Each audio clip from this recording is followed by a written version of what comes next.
And on the international scene, U.S. companies are ramping up efforts to protect their profits from a relentless rally in the dollar as the greenback surges to multi-decade highs.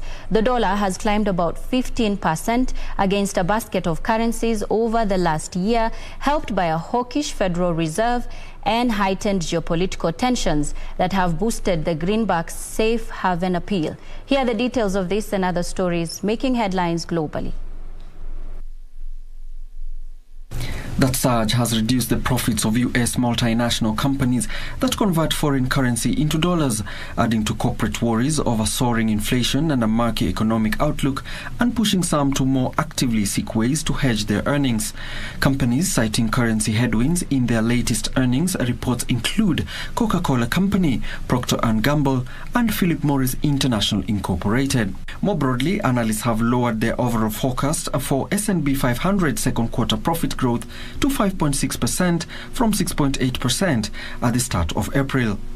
The dollar stands at a two-decade high against the Japanese yen and a more than 5-year high against the euro, after elsewhere China's factory gate inflation is to a one-year low in April, a state-driven demand giving policymakers a headroom for more stimulus to show up a flagging economy. Consumer price rose at their fastest pace in 5 months as widespread COVID-19 lockdowns across major cities hit supplies of household items, but remained relatively benign despite surging global commodity costs, which have forced central banks elsewhere to rapidly raise interest rates.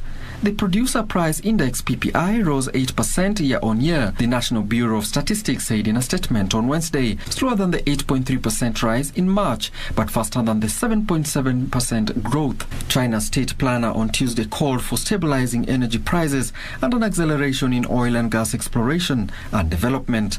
Beijing has targeted daily coal production at 12.6 million tons this year and prioritized energy security in the wake of geopolitical uncertainties caused by the Ukraine conflict. China's economy slowed sharply at the beginning of the second quarter as authorities in dozens of cities imposed restrictions to stamp out COVID-19 outbreaks, with Shanghai currently in the 6th week of lockdown. Finally, Indian shares gave up early gains on Wednesday to extend losses to a 4th straight session as oil prices rose, while investors awaited U.S. inflation data for cues on the Federal Reserve's rate hike plans.